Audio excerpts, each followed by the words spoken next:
The duck ಬಂದಿರುವಂತಹದ್ದು Impress card ಬಂದಿದೆ. So Impress card ಏನನ್ನು represent ಮಾಡುತ್ತೆ? ಕೆಲವೊಂದು ರೀತಿಯ ನಿಮ್ಮ ಲವ್ ಲೈಫಿನ ವಿಚಾರದಲ್ಲಿ ಶಾಂತವಾಗಿರ್ಬೇಕು, ಸಮಾಧಾನವಾಗಿರ್ಬೇಕು, ಒಂದು ಪ್ರೀತಿ ಇರಬೇಕು ಅನ್ನುವಂತಹದ್ದು, ಮತ್ತೆ ಒಂದು ಸ್ಟೇಬಲ್ ಆಗಿರ್ಬೇಕು ಅನ್ನುವಂತಹ ರೀತಿಯಲ್ಲಿ ನೀವು ಆಲೋಚನೆಯನ್ನು ಮಾಡ್ತಾ ಇರುವಂತಹದ್ದು ಬಾಟಮ್ ಆಫ್ ದ ಡಕ್ ಅಲ್ಲಿ ರೆಪ್ರೆಸೆಂಟ್ ಆಗ್ತದೆ. ಲೈಫಿನ ವಿಚಾರದಲ್ಲಿ ನೀವು ಪಾಸ್ಟಿನಲ್ಲಿ ಕೆಲವೊಂದು ರೀತಿಯ ಕೆಲವೊಬ್ಬರಿಗೆ ಸೋಲ್ಮೇಟ್ ಕನೆಕ್ಷನ್ ಅನ್ನ ರೆಪ್ರೆಸೆಂಟ್ ಮಾಡ್ತಾ ಇದೆ ಕೆಲವೊಬ್ಬರಿಗೆ. ಓಕೆನಾ? ನಿಮ್ಮ ಪ್ರೀತಿಯಲ್ಲಿ ಒಂದು ರೀತಿಯ ಬಾಂಡೇಜ್ ಇರುವಂತಹದ್ದು ರೆಪ್ರೆಸೆಂಟ್ ಆಗ್ತಾ ಇದೆ.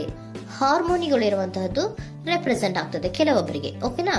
ಮತ್ತೆ ಕೆಲವೊಬ್ಬರಿಗೆ ನಿಮ್ಮ ಲವ್ ಲೈಫ್ ನ ವಿಚಾರದಲ್ಲಿ ಥರ್ಡ್ ಪಾರ್ಟಿ ಸಿಚುಯೇಷನ್ ಅನ್ನ ರೆಪ್ರೆಸೆಂಟ್ ಆಗ್ತಾ ಇದೆ. ಓಕೆನಾ? ಥರ್ಡ್ ಪಾರ್ಟಿ ಸಿಚುಯೇಷನ್ಸ್ ಅನ್ನ ರೆಪ್ರೆಸೆಂಟ್ ಮಾಡ್ತದೆ ನಿಯರ್ ಪಾಸ್ಟಿನಲ್ಲಿ ನಿಮಗೆ. ನೆಕ್ಸ್ಟ್ ಕಾರ್ಡ್ ಬಂದಿರುವಂತಹದ್ದು ಪೇಜ್ ಆಫ್ ಸೋರ್ಟ್ಸ್ ಬಂದಿದೆ. ಥರ್ಡ್ ಕಾರ್ಡ್ ಬಂದಿರುವಂತಹದ್ದು ಯಾವುದು? ನಿಮಗೆ ಪೇಜ್ ಆಫ್ ಸೋರ್ಟ್ಸ್ ಬಂದಿದೆ. ಸೊ ಕ್ಯೂರಿಯಾಸಿಟಿ ಇದ್ದಂತಹ, ನಿಮ್ಮ ಲವ್ ಲೈಫಿನ ವಿಚಾರದಲ್ಲಿ ಒಂದು ಕ್ಯೂರಿಯಾಸಿಟಿ ಇದ್ದಂತಹ, ಒಂದು ರೀತಿಯ ಬಾಂಡೇಜ್ ಇದ್ದಂತಹ, ಸ್ವಲ್ಪ ನೀವು ಮಾತಾಡಿರುವಂತಹ ಸಾಧ್ಯತೆಗಳು ರೀಸೆಂಟ್ ಪಾಸ್ಟ್ ನಲ್ಲಿ ರೆಪ್ರೆಸೆಂಟ್ ಆಗ್ತಾ ಇದೆ. ಸೊ ನಿಮ್ಮ ಲವ್ ಲೈಫಿನ ವಿಚಾರವಾಗಿ ಒಂದು ರೀತಿಯ ಬಾಂಡೇಜ್ ಇರುವಂತಹದ್ದು, ನೀವು ಕೆಲವೊಬ್ಬರಿಗೆ ಥರ್ಡ್ ಪಾರ್ಟಿ ಸಿಚುಯೇಷನ್ ಮತ್ತೆ ಕೆಲವೊಬ್ಬರಿಗೆ ಸೋಲ್ಮೇಟ್ ಕನೆಕ್ಷನ್ ಅನ್ನ ರೆಪ್ರೆಸೆಂಟ್ ಮಾಡ್ತಾ ಇದೆ. ಮತ್ತೆ ನಿಮ್ಮ ಲವ್ ಲೈಫಿನ ವಿಚಾರದಲ್ಲಿ ನೀವು ಮಾತಾಡಿರುವಂತಹದ್ದು ಕೂಡ ಕೆಲವೊಂದು ರೀತಿಯ ಮಾತುಕತೆಗಳು ಆಡಿರುವಂತಹದ್ದು, ಹೊಸ ಐಡಿಯಾಗಳನ್ನ ಮಾಡಿರುವಂತಹದ್ದು ಇಲ್ಲಿ ರೆಪ್ರೆಸೆಂಟ್ ಆಗ್ತದೆ. ಮೇ ಬಿ ನೀವು ಫ್ರೆಂಡ್ಸ್ ಗಳ ಮೂಲಕ ನೀವು ನಿಮ್ಮ ಪರ್ಸನ್ ಅನ್ನ ಭೇಟಿಯಾಗಿರಬಹುದು. ಯಾವುದೋ ಕೆಲವೊಂದು ಫಂಕ್ಷನ್ ಗಳಲ್ಲಿ ನೀವು ನಿಮ್ಮ ಪರ್ಸನ್ ಅನ್ನ ಭೇಟಿಯಾಗಿರುವಂತಹ ಸಾಧ್ಯತೆಗಳು ಇದೆ ಅನ್ನೋದನ್ನ ನಿಮ್ಮ ಪಾಸ್ಟ್ ನಲ್ಲಿ ರೆಪ್ರೆಸೆಂಟ್ ಮಾಡ್ತಾ ಇದೆ. ನೆಕ್ಸ್ಟ್, ಅಟ್ ಪ್ರೆಸೆಂಟ್ನಲ್ಲಿ ಯಾಕೋ ನಿಮ್ಮ ಲವ್ ಲೈಫಿನ ವಿಚಾರದಲ್ಲಿ ಫೀಲಿಂಗ್ ಲೆಫ್ಟ್ ಔಟ್ ಆಗಿರುವಂತಹ ಸಾಧ್ಯತೆಗಳು ರೆಪ್ರೆಸೆಂಟ್ ಆಗ್ತಾ ಇದೆ. ಅಟ್ ಪ್ರೆಸೆಂಟ್ನಲ್ಲಿ ಯಾಕೋ ಕೆಲವೊಂದು ರೀತಿಯ ಚಿಂತೆಗಳಿರುವಂತಹದ್ದು, ವರೀಸ್ಗಳಿರುವಂತಹದ್ದು, ಬೇಜಾರಿನಲ್ಲಿ ನಿಮ್ಮ ಲವ್ ಲೈಫಿನ ವಿಚಾರದಲ್ಲಿ ಇರುವಂತಹದ್ದು ರೆಪ್ರೆಸೆಂಟ್ ಆಗ್ತಾ ಇದೆ. ಯಾಕೆ ಅಂದ್ರೆ ನಿಮ್ಮ ಲವ್ ಲೈಫಿನ ವಿಚಾರವಾಗಿ ಕೆಲವೊಂದು ರೀತಿಯ ಬದಲಾವಣೆಗಳಾಗ್ತಾ ಇರುವಂತಹದ್ದು ರೆಪ್ರೆಸೆಂಟ್ ಆಗ್ತಾ ಇದೆ. ಯಾಕೋ ಕೆಲವೊಂದು ಚೇಂಜಸ್ಗಳಾಗ್ತಾ ಇರೋದ್ರಿಂದ ನೀವು ಬೇಜಾರಿನಲ್ಲಿ ಇರುವಂತಹದ್ದು. ನಿಮ್ಮ ಲವ್ ಲೈಫಿನ ವಿಚಾರವಾಗಿ ಯಾಕೋ ಪರಿಸ್ಥಿತಿಗಳು ಅಷ್ಟು ಚೆನ್ನಾಗಿಲ್ಲದೆ ಇರುವಂತಹದ್ದು ರೆಪ್ರೆಸೆಂಟ್ ಆಗ್ತಾ ಇದೆ. ಯಾಕೋ ಕೆಲವು ಬದಲಾವಣೆಗಳು, ಚೇಂಜಸ್ಗಳು ಆವಾಗಿಂದ ಆವಾಗಲೇ ಆಗ್ತಾ ಇರುವಂತಹದ್ರಿಂದ ನಿಮಗೆ ಬೇಜಾರಾಗಿರುವಂತಹದ್ದು ರೆಪ್ರೆಸೆಂಟ್ ಆಗ್ತಾ ಇರೋದು. ಮತ್ತೆ ಥರ್ಡ್ ಕಾರ್ಡ್ ಬಂದಿರುವಂತಹದ್ದು ಕ್ವೀನ್ ಆಫ್ ವ್ಯಾಂಡ್ಸ್ ಬಂದಿದೆ. ಸೊ ಕ್ವೀನ್ ಆಫ್ ವ್ಯಾಂಡ್ಸ್ ಏನಕ್ಕೆ ನಿಮಗೆ ಪದೇ ಪದೇ ಚೇಂಜಸ್ಗಳಾಗ್ತಾ ಇದೆ? ಆ ಚೇಂಜಸ್ಗಳಿಂದ ಯಾಕೋ ಕೆಲವೊಂದು ರೀತಿಯ ವೇರಿಯೇಷನ್ಗಳು ಆಗ್ತಾನೆ ಇರೋದ್ರಿಂದ ನಿಮಗೆ ಬೇಜಾರಾಗ್ತಾ ಇದೆ. ಸೊ ಅದಕ್ಕೋಸ್ಕರ ನೀವೇನ್ ಮಾಡ್ತೀರಾ? ಬಹಳ ಧೈರ್ಯವಾಗಿ ಕೆಲವೊಂದು ನಿರ್ಣಯಗಳನ್ನ ಮಾಡುವಂತಹ ಸಾಧ್ಯತೆಗಳು ಅಟ್ ಪ್ರೆಸೆಂಟ್ ನಲ್ಲಿ ರೆಪ್ರೆಸೆಂಟ್ ಆಗ್ತಾ ಇದೆ. ಬಹಳಷ್ಟು ಧೈರ್ಯದಿಂದ ಇಂಡಿಪೆಂಡೆಂಟ್ ಆಗಿ ಕೆಲವೊಂದು ನಿರ್ಣಯಗಳನ್ನ ಮಾಡಬೇಕು ಅನ್ನುವಂತಹ ಆಲೋಚನೆಗಳನ್ನ ಮಾಡ್ತಾ ಇರುವಂತಹದ್ದು ರೆಪ್ರೆಸೆಂಟ್ ಆಗ್ತಾ ಇದೆ. ಯಾಕೆ ಅಂದ್ರೆ ಆವಾಗಿನವಾಗೆ ನಿಮ್ಮ ಲವ್ ಲೈಫಿನ ವಿಚಾರದಲ್ಲಿ ತುಂಬಾ ಏರುಪೇರುಗಳಾಗ್ತಾ ಇರೋದ್ರಿಂದ ಆ ವಿಚಾರದಲ್ಲಿ ಸ್ವಲ್ಪ ಬೇಜಾರುಗಳು ಇರುವಂತದ್ದು ರೆಪ್ರೆಸೆಂಟ್ ಆಗ್ತದೆ.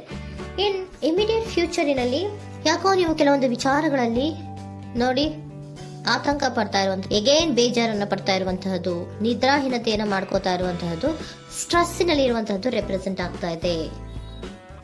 ಕೆಲವೊಂದು ನಿರ್ಣಯಗಳನ್ನು ತಗೊಳ್ಳುವಂತಹ ಸ್ಟ್ರೆಸ್ಗಳಲ್ಲಿ ಇರುವಂತಹದ್ದು ಕೆಲವೊಬ್ಬರಿಗೆ ಯಾಕೋ ಇಮಿಡಿಯೇಟ್ ಫ್ಯೂಚರ್ ನಲ್ಲಿ ಕೂಡ ರೆಪ್ರೆಸೆಂಟ್ ಆಗ್ತಾ ಇದೆ.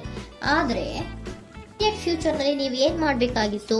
ಸೊ ಕ್ವಿಕ್ ಥಿಂಕಿಂಗ್ ಅನ್ನ ಮಾಡ್ಬೇಕಾಗಿತ್ತು. ಕೆಲವು ವಿಚಾರಗಳ ಬಗ್ಗೆ ನೀವು ಫೋಕಸ್ ಅನ್ನ ಮಾಡ್ಬೇಕಾಗಿತ್ತು. ಏನಾಗ್ತಾ ಇದೆ ನಮ್ಮ ಲವ್ ಲೈಫಿನ ವಿಚಾರದಲ್ಲಿ ಅನ್ನೋದನ್ನ ಫೋಕಸ್ ಅನ್ನ ಮಾಡಿದ್ರೆ ನಿಮ್ಮ ಲವ್ ಲೈಫಿನ ವಿಚಾರದಲ್ಲಿ ಕೆಲವೊಂದು ರೀತಿಯ ಫುಲ್ಫಿಲ್ಮೆಂಟ್ಗಳು, ಸಮಾಧಾನಗಳು, ಖುಷಿಗಳು ಇರುತ್ತೆ.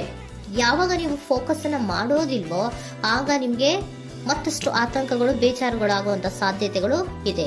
ಇದು king of swords, nine of ಸೋರ್ಸಿನ ಕ್ಲಾರಿಫಿಕೇಶನ್ ಕಾರ್ಡ್ ಅಷ್ಟೇ. ಅಂದ್ರೆ ಏನು? ನೀವು ಕೆಲವೊಂದು ವಿಚಾರಗಳಲ್ಲಿ ಫೋಕಸ್ ಅನ್ನ ಮಾಡಬೇಕು. ಲವ್ ಲೈಫಿನ ವಿಚಾರಗಳಲ್ಲಿ ಫೋಕಸ್ ಅನ್ನ ಮಾಡಿ ಕೆಲವೊಂದು ರೀತಿಯ ಆಕ್ಷನ್ಸ್ ಗಳನ್ನ ತಗೊಂಡ್ರೆ ಫುಲ್ಫಿಲ್ಮೆಂಟ್ ಗಳಾಗುವಂತಹ, ಸಮಾಧಾನಗಳಾಗುವಂತಹ, ಖುಷಿಗಳಾಗುವಂತಹ ಸಾಧ್ಯತೆಗಳು ಇದೆ. ಕರೆಕ್ಟ್ ಆಗಿ ಮಾತಾಡಬೇಕು. ಏನ್ ಮಾತಾಡಬೇಕು ನಿಮ್ಮ ಲವ್ ಲೈಫಿನ ವಿಚಾರವಾಗಿ ಕರೆಕ್ಟ್ ಆಗಿ ಮಾತಾಡಿ ಕೆಲವೊಂದು ರೀತಿಯ ಕ್ಲಿಯರ್ ಥಿಂಕಿಂಗ್ ಅನ್ನ ಮಾಡಿ ಕ್ವಿಕ್ ಆಕ್ಷನ್ಸ್ ಅನ್ನ ತಗೊಳ್ಳುವಂತಹದ್ದು ರೆಪ್ರೆಸೆಂಟ್ ಆಗ್ತಾ ಇದೆ. ಓಕೆನಾ? ಇದಿಷ್ಟು ನಿಮ್ಮ ಕಾರ್ಡ್ಸ್ ನ ರೀಡಿಂಗು. ನೆಕ್ಸ್ಟ್, ಏಂಜಲ್ ಗೈಡೆನ್ಸ್ ನಿಮ್ಗೆ ಏನ್ ಹೇಳ್ತಾ ಇದ್ದಾರೆ ಅನ್ನೋದನ್ನ ನೋಡೋಣ. ನಿಮ್ಮ ಲವ್ ಲೈಫಿನ ವಿಚಾರವಾಗಿ ಏಂಜಲ್ ಗೈಡೆನ್ಸ್ ಏನ್ ಕೊಡ್ತಾ ಇದ್ದಾರೆ? ವೇಟ್ ಅಂತ ಹೇಳ್ತಾ ಇದ್ದಾರೆ. ಸ್ವಲ್ಪ ತಾಳ್ಮೆಯಿಂದ ಇರೋ, ಅವಸರದಲ್ಲಿ ಯಾವ ನಿರ್ಧಾರವನ್ನ ಕೂಡ ಮಾಡಬೇಡ ಅನ್ನೋದನ್ನ ಏಂಜಲ್ ಗೈಡೆನ್ಸ್ ಕೊಡ್ತಾ ಇದ್ದಾರೆ. It's up to you. ಇದು ಎಲ್ಲ ನಿನಗೆ ಬಿಟ್ಟಿರುವಂತಹದ್ದು. ಬೇಗ ಬೇಗ ಕೆಲವೊಂದು ನಿರ್ಧಾರಗಳನ್ನ ಕ್ವಿಕ್ ಥಿಂಕಿಂಗ್ ಅನ್ನ ಮಾಡಿದ್ರು ಕರೆಕ್ಟ್ ಆಗಿ ಕ್ಲಿಯರ್ ಥಿಂಕಿಂಗ್ ಅನ್ನ ಮಾಡಬೇಕು. ಸೊ ಕ್ಲಿಯರ್ ಥಿಂಕಿಂಗ್ ಅನ್ನ ಮಾಡೋದಕ್ಕೆ ಲವ್ ಲೈಫ್ ನ ವಿಚಾರವಾಗಿ ಸ್ವಲ್ಪ ಟೈಮು ಬೇಕಾಗುತ್ತೆ. ಅದಕ್ಕೋಸ್ಕರನೇ ಏಂಜಲ್ ಗೈಡೆನ್ಸ್ ನಿಮ್ಗೆ ಏನ್ ಕೊಡ್ತಾ ಇದ್ದಾರೆ, ಸ್ವಲ್ಪ ವೇಟ್ ಮಾಡಿ. ಇಟ್ಸ್ ಅಪ್ ಟು ಯು, ಇದು ನಿಮ್ಗೆ ಬಿಟ್ಟಿರುವಂತಹದ್ದು. ಪರ್ಫೆಕ್ಟ್ ಟೈಮಿಂಗ್, ಕೆಲವೊಂದು ವಿಚಾರಗಳಿಗೆ ಪರ್ಫೆಕ್ಟ್ ಟೈಮಿಂಗ್ ಅನ್ನೋದು ಅಥವಾ ಡಿವೈನ್ ಟೈಮಿಂಗ್ ಅನ್ನೋದು ಬರಬೇಕು. ಆಗ ಕೆಲವೊಂದು ನಿರ್ಣಯಗಳನ್ನ ಮಾಡಬಹುದು. ಸ್ವಲ್ಪ ನೀವು ಈಗ ಯಾವುದೇ ರೀತಿಯ ಅವಸರದ ನಿರ್ಧಾರಗಳನ್ನು ಮಾಡೋದು ಬೇಡ ಅಂತ ಹೇಳ್ತಾ ಇದ್ದಾರೆ. ಓಕೆ, ಸರೆಂಡರ್ ಕಾರ್ಡ್ ಏನ್ ಹೇಳ್ತಾ ಇದ್ದಾರೆ ಅನ್ನೋದನ್ನ ನೋಡೋಣ. So surrender frustration doesn't open any doors. The key to resolving a dilemma, dissolving a block, is to take a breath, center yourself and regroup so may approach the situation more calmly. Frustration, ಹತಾಶೆ ಅನ್ನೋದು ಮಾಡ್ಕೋಬೇಡಿ. ಹತಾಶೆ ಮಾಡ್ಕೊಳ್ಳೋದ್ರಿಂದ ನಿಮ್ಗೆ ಯಾವುದೇ ರೀತಿಯ ಹೊಸ ಐಡಿಯಾಗಳು ಬರಲ್ಲ, ಹೊಸ ಥಿಂಕಿಂಗ್ಗಳು ಬರಲ್ಲ, ಕ್ಲಿಯರ್ ಥಿಂಕಿಂಗ್ ಅನ್ನ ಮಾಡಕ್ಕೆ ಸಾಧ್ಯ ಆಗಲ್ಲ.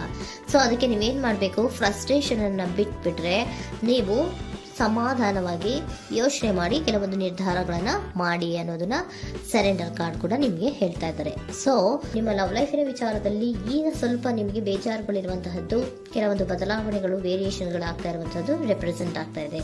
ಸೊ ನಿಮ್ಮ ಲವ್ ಲೈಫಿನ ವಿಚಾರಕ್ಕೆ ಫ್ಯೂಚರಿನಲ್ಲಿ ಕೆಲವೊಂದು ಆಕ್ಷನ್ಸ್ ಅನ್ನ ತಗೋಬೇಕಾದ್ರೆ ಸ್ವಲ್ಪ ವೇಟ್ ಮಾಡಬೇಕು, ಕ್ಲಿಯರ್ ಆಗಿ ಥಿಂಕ್ ಮಾಡಬೇಕು, ಅದರಲ್ಲೇ ಆಕ್ಷನ್ಸ್ ಅನ್ನ ತಗೋಬೇಕು ಅನ್ನೋದನ್ನ ಹೇಳ್ತಾ ಇದ್ದಾರೆ. ಓಕೆನಾ? ಆಗ ಮಾತ್ರ ನಿಮ್ಗೆ ನಿಮ್ಮ ಎನರ್ಜಿಯಲ್ಲಿ ಏನ್ ಶಾಂತತೆ ಬರಬೇಕು ಅಂತ ಹೇಳ್ತೀರಲ್ಲ, ಆ ಶಾಂತತೆ ಏನ್ ಬರಬೇಕು, ಲವ್ ಲೈಫಿನ ವಿಚಾರವಾಗಿ ಶಾಂತತೆ ಯಾವಾಗ ಬರುತ್ತೆ ಅಂದ್ರೆ ನೀವು ಕ್ಲಿಯರ್ ಥಿಂಕಿಂಗ್ ಅನ್ನ ಮಾಡಿದಾಗ ಮಾತ್ರ ಬರುವಂತಹದ್ದು ಅನ್ನೋದು ಕಾರ್ಡ್ಸ್ ಗಳಲ್ಲಿ ರೆಪ್ರೆಸೆಂಟ್ ಆಗ್ತದೆ.